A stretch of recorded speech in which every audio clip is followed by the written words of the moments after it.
나사렛이라고 하는 동네에 요셉과 정혼한 처녀 마리아가 있었습니다. 하루는 천사 가브리엘이 마리아에게 찾아와서 은혜 받은 자여 평안할지어다 주께서 너와 함께 하시도다라고 말했습니다. 이 말을 듣고 마리아가 놀라서 이런 인사가 어쩌미냐고 하며 스스로 두려워했습니다. 이때 가브리엘 천사가 마리아에게 또 말합니다. 무서워 말라. 네가 하나님의 은혜를 얻었느니라. 보라, 네가 잉태하여 아들을 낳으리니 그 이름을 예수라 하라. 저가 다윗의 뒤를 이어서 영원한 왕으로 그 나라가 무궁하리라고 하는 말을 듣게 되었습니다. 이 말을 듣고 마리아는 천사여, 내가 상하를 알지 못하는데 이런 일이 어찌 일어날 수 있겠느냐고 반문을 합니다. 그때 천사는 다시 확정적인 대답을 해주는데, 성령이 내게 임하고 지극히 높으신 이의 능력이 내게 임하였느니라고 말을 해줍니다. 그러면서 덧붙여서 네 친족 엘리사벳도 하나님의 능력으로 잉태한 지 6개월이 되었다라고 알려주었습니다. 마리아는 그 말을 듣고 난 이후에 겸손히 하나님의 말씀대로 이루어지다라고 하는 고백을 하고 즉시 자기 친족인 엘리사벳의 집으로 달려갔습니다. 마리아가 엘리사벳의 집으로 달려가서 문을 두드리자 엘리사벳이 벌써 마리아가 오는 소리를 듣고 잉태된 아이가 뱃속에서 뛰어노는 것을 체험하는 그런 경험을 하게 됩니다. 다시 말해서 성령의 충만함을 입은 엘리사벳이 이렇게 말합니다. 여자여, 네게 복이 있으며 내 태중의 아이도 복이 있도다. 주의 모친이 내게 나옴이 어쩌민고, 보라, 네 문안하는 소리가 내 귀에 들릴 때 내 복중의 아이가 기쁨으로 뛰놀았도다. 믿은 여자에게 복이 있도다라고 축복의 말을 해 주었습니다. 그때 여기에 대한 화답으로 성령의 감동을 받은 마리아가 오늘 본문의 말씀, 함께 읽은 말씀을 찬미의 화답으로 하고 있는 내용이 본문의 말씀입니다. 이 마리아의 찬미를 마그니피킷이라고 하는 단어로 찬양이라는 의미를 담은 헬라어 말입니다. 라틴어로는 더 크게 나타낸다고 하는 그런 표현으로 쓰여지는데, 이것은 카틸릭 교회에서는 최대의 찬미로 인정하고 있는 상황입니다. 이렇게 마리아의 찬미는 깊은 신앙 고백의 의미를 가지고 있습니다. 그래서 이 마리아의 찬미는 사무엘상 2장에서 보여주고 있는 한나가 사무엘을 낳고 하나님께 노래한 내용과 비슷하지만은 실제 전혀 다른 차원에서 우리는 본문을 볼 수 있어야 합니다. 마리아의 찬미 속에는 4가지의 분명하고 확실한 감사의 내용이 담겨진 찬양이라고 하는 것입니다. 첫 번째, 이 마리아의 찬양 찬미 속에는 자신에게 임한 은혜를 먼저 감사하고 있다는 사실입니다. 46절에서 48절에 보면 내 영혼이 주를 찬양하며 내 마음이 하나님 내 구주를 기뻐하였음은 그 계집종의 비천함을 돌아보셨습니다.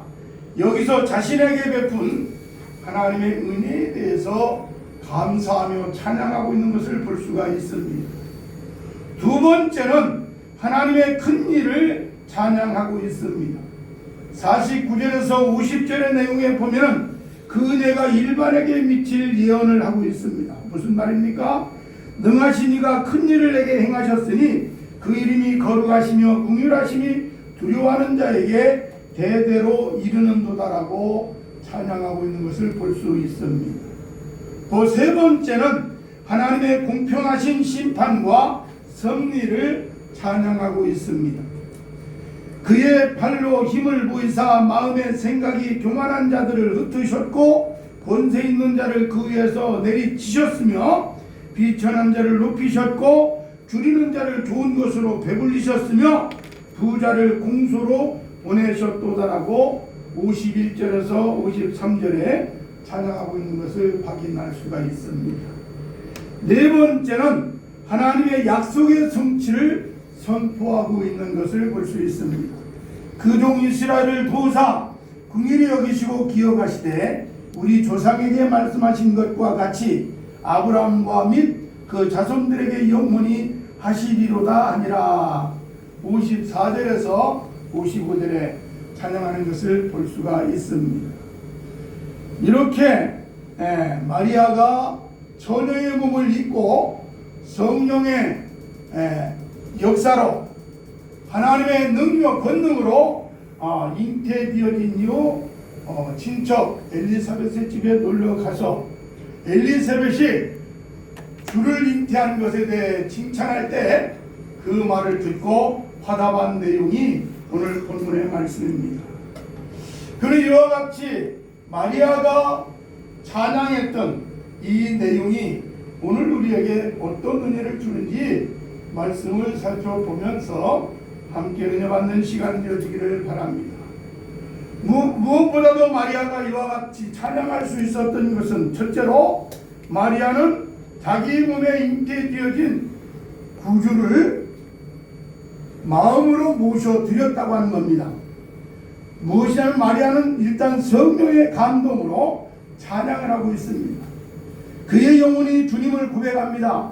태중에는 한나기 예수가 잉태되어 있지만은 벌써 그 마음에 그 주님을 영접하고 있음을 보여주고 있습니다. 그래서 그는 자기 아들로서 잉태되었지만은 그 아들을 자기 구주로 믿고 있는 믿음을 가지고 찬양하고 있는 것입니다.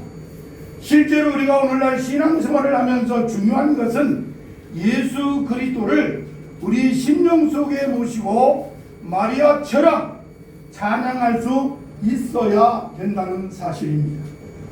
물론 마리아는 태중에 아이를 잉태하고 10달 만에 낳았습니다마는 그리고 33년 동안 그 예수님과 함께 살았습니다.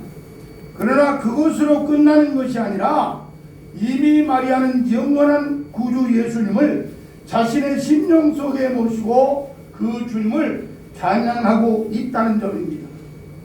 다시 말하면 육신적으로 자기 몸에서 나는 아들 예수로 보는 것이 아니라 하나님의 아들로 온 백성에게 미칠 큰 기쁨의 좋은 소식을 그는 먼저 믿음으로 보았다고 하는 것입니다.